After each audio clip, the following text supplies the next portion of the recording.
مطلب 300 زیادہ سے نبی پر درود پڑھ لے تو وہ کثرت میں شمار کیا جاتا ہے۔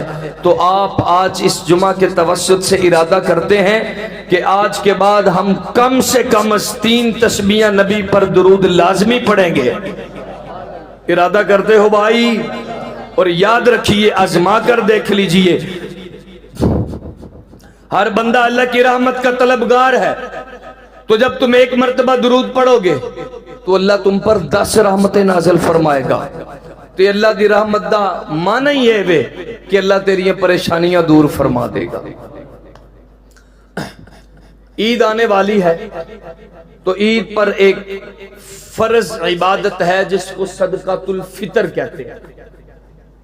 صدقۃ الفطر، جس طرح زکوٰۃ جو ہے وہ امیر دیتے ہیں اور غریبوں کا حق ہے، بالکل اسی طرح صدقۃ الفطر جو ہے وہ غرباء کا حق ہے۔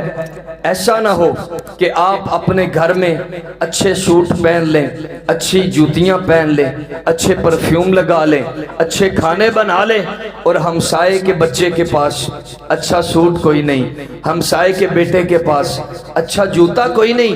تو ایسے جو بچے ہوتے ہیں وہ عید والے دن شرمندگی کی وجہ سے گھر سے باہر بھی نہیں نکلتے کہ دوسروں کے بچوں نے نئے کپڑے پہنے ہوتے ہیں۔ ہمارے پاس اس طرح کا کوئی معاملہ نہیں ہے۔ یاد رکھیے، اپنی خوشی تو خوشی ہوتی ہے، لیکن اللہ کی قسم، اللہ تعالیٰ نے دوسروں کو جو خوشی عطا کرنے کی توفیق دی ہے، اللہ نے دوسروں کی خوشی میں زیادہ خوشی رکھی ہوئی ہے۔ اگر یقین نہ آئے تو کسی غریب کے بچے کو اچھا سوٹ لے کر دینا، جب وہ پہن کر تیرے سامنے آئے گا تو دیکھنا اس کے پہنے ہوئے سوٹ سے اللہ تمہیں دلی کتنی خوشی عطا فرمائے گا۔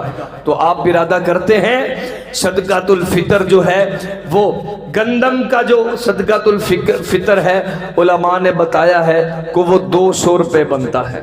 کتنا؟ 200 روپے صدقۃ الفطر۔ یہ کم سے کم مقدار ہے۔ آگے آپ جو کی مقدار بھی دیکھ سکتے ہیں، کھجور کی دیکھ سکتے ہیں، کشمش کی دیکھ سکتے ہیں، وہ ہزاروں میں ہے، اور جو کی جو ہے وہ 1000 سے ابو ہے، کھجور کی 2000 سے ابو، اور کشمش کی اس سے بھی زیادہ۔ تو اللہ تعالیٰ نے جس کو زیادہ توفیق دی ہے وہ ہر جتنے بچے پیدا ہو گئے ہیں ان سب کی طرف سے ادا کرنا ہے یہ۔ اور عید کی نماز مرکزی عیدگاہ میں 7:30 بجے ادا کی جائے گی انشاءاللہ العزیز۔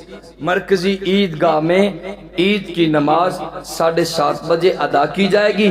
تمام حضرات اپنے جائے نماز اور اپنی چادروں وغیرہ کا اہتمام کریں، ساتھ لے کر آئیں۔ اللہ عمل کرنے کی توفیق نصیب فرمائے۔ آخر دعوانا ان الحمدللہ رب العالمین۔